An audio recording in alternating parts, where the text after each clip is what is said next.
Feeling trapped by worry? Imagine breaking free. No more sleepless nights, no more stress weighing you down. Right now, I'm giving you 7 powerful ways to take back control and start living your best life. Point 1. Learn to say no. Saying no might seem uncomfortable at first, especially if you're someone who's used to pleasing others or avoiding conflict. But here's the truth. Every time you say yes to something you don't truly want, you're saying no to something more meaningful. That's why learning to say no is not selfish, it's essential. Think about how many times you've said yes out of guilt, fear of disappointing someone, or simply because it was easier. Maybe you agreed to stay late at work even though it meant skipping family time. Or you said yes to a friend's plans even though you needed time to recharge.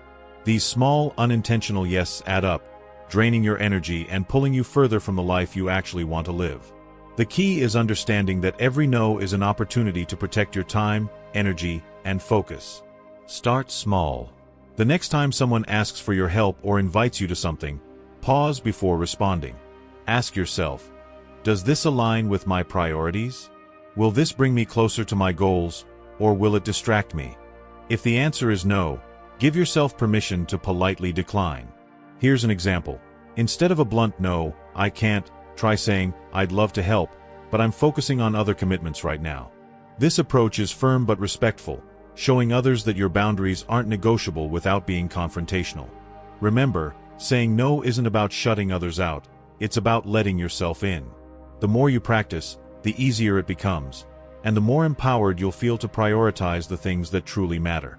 Saying no means saying yes to a life that aligns with your values, dreams, and well-being. Point 2. Stop seeking permission.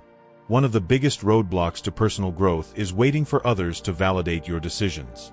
Maybe it's because we're taught from a young age to follow the rules, seek approval, and avoid making waves. But if you keep looking for permission, you're giving others the power to dictate your life. The truth is, no one is coming to tell you it's okay to chase your dreams.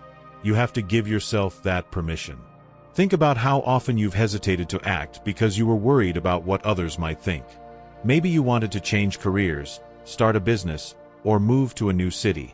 But instead of trusting yourself, you asked everyone else for their opinions. You waited for someone to say, yes, this is the right decision. And when you didn't get the reassurance you wanted, you stayed stuck. Here's the hard truth. No one knows what's best for you better than you. Other people will filter your dreams through their own fears, experiences, and limitations.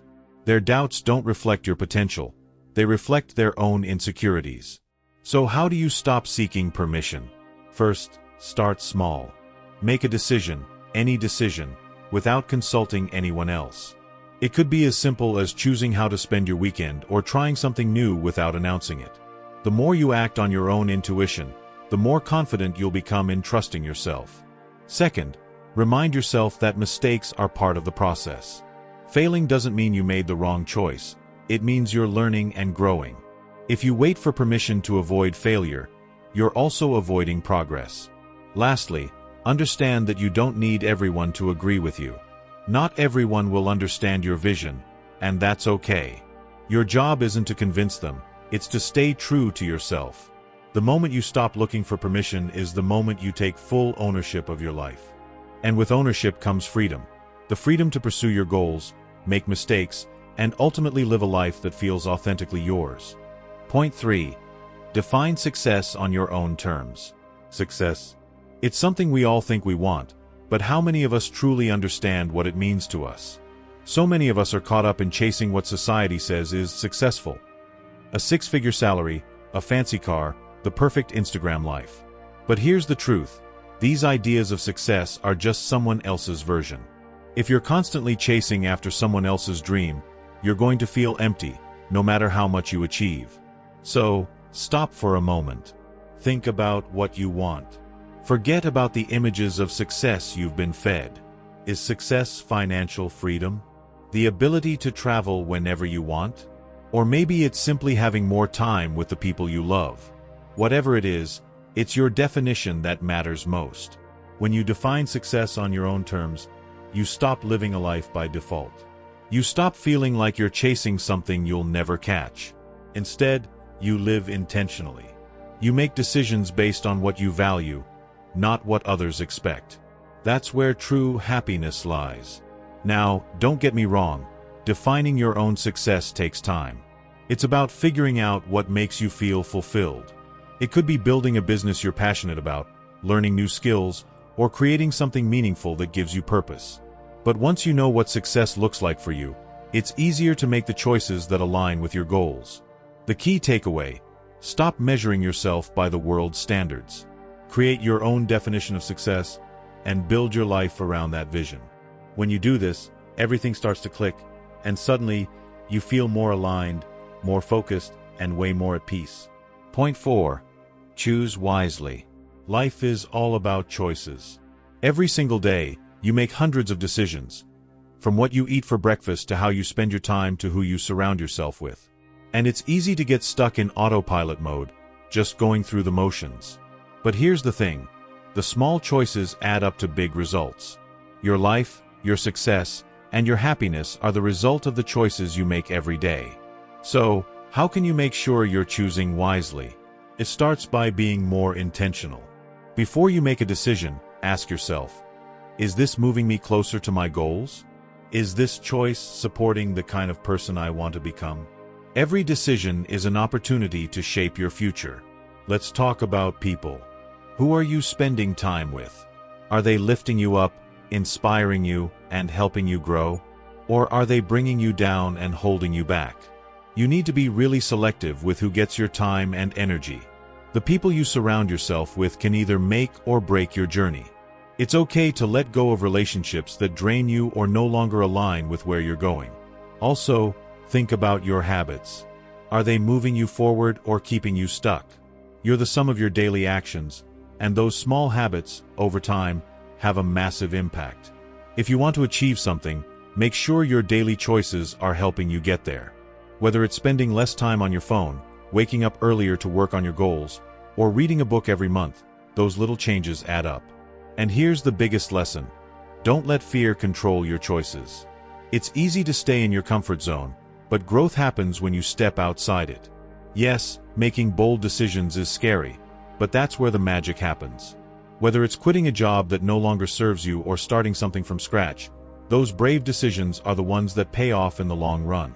Remember, life is a series of choices. And every choice, no matter how small, has the potential to create the life you dream of. So, choose wisely, because your future self will thank you. Point 5. Don't be afraid. Fear is the #1 thing that holds people back from reaching their potential. We all have it. The fear of failure. The fear of judgment. The fear of not being good enough. But here's the truth. Fear is normal. It's part of the human experience. The key isn't to avoid it, it's to face it head-on. When you're afraid of something, it's often a sign that it's important to you. Maybe you're scared of starting a new project, asking for a promotion, or speaking in public. But the more you avoid that fear, the more power it has over you. The more you lean into it, the less control it has over your life. Think about it. How many times have you been afraid of doing something, only to realize afterward that it wasn't as bad as you thought? Maybe you failed, but you learned, and that made you stronger. Or maybe you succeeded, and the fear wasn't even real in the first place. The truth is, you won't get anywhere in life if you're paralyzed by fear. You need to take risks, make mistakes, and push past the anxiety. It's the only way to grow. If you want to live an extraordinary life, you have to be willing to do things that scare you. Because beyond that fear is where your true potential lies. So next time fear knocks on your door, don't run from it. Open the door, greet it, and step forward anyway. Trust me, you're stronger than you think. Point 6. Love yourself. Self-love is the foundation of everything. Without it, nothing else will truly work. Think about it. How can you expect to succeed, build relationships, or be happy if you don't truly believe in your own worth? For so many of us, self-love is a struggle. We're our own harshest critics, constantly comparing ourselves to others or feeling like we're not enough. But here's the thing, you are enough, just as you are. And when you start accepting yourself for who you truly are, flaws, imperfections, and all, you'll unlock a power that can't be matched. Self-love means setting boundaries and saying no when you need to. It means prioritizing your own mental and physical health, even when life gets busy. It means giving yourself grace and not beating yourself up over mistakes. We all mess up sometimes. It's how we learn and grow. The key to self-love is kindness. Be kind to yourself. Speak to yourself the way you would speak to a loved one. Instead of focusing on your weaknesses, highlight your strengths. Celebrate your progress, no matter how small it may seem. Every step forward is a victory. When you truly love yourself, you stop seeking validation from others. You stop caring about other people's opinions, and you start living your life for you. This doesn't mean you won't have bad days, but it does mean that you'll have the resilience to bounce back stronger. So remember this: love yourself, trust in yourself, and watch how everything in your life begins to shift. Point 7. You're going to die soon. This might sound a bit heavy, but hear me out. It's one of the most liberating realizations you can have. You're going to die. And so am I. And so is everyone you know. The clock is ticking. It's uncomfortable to think about, but it's also one of the most powerful truths to help you live fully. When we grasp the reality that life is finite, it changes everything. Suddenly, the little annoyances, the judgment from others, the opinions that used to weigh us down, they don't matter anymore. We're so used to being preoccupied with the superficial, but in the end, it's the bigger questions that matter. Did you live authentically? Did you spend time on what actually matters? By accepting that time is limited, we free ourselves from worrying about what other people think. It becomes easier to say no to things that drain us, to take risks, to pursue what truly excites us. You'll realize that life isn't about pleasing everyone. It's about aligning your actions with your values and passions, and creating a life you're proud of. So, let this reminder be the fuel to stop putting off what really matters. Every moment counts, and it's time to stop letting fear of judgment or regret hold you back. What will truly matter when your time runs out is whether you lived your life true to yourself, unapologetically and fully. Remember, life is short, and your time is precious. Stop letting the opinions of others dictate your path. Embrace these lessons, focus on what truly matters, and live authentically. Your journey is yours alone. Make it count. Thanks for watching, and don't forget to subscribe for more.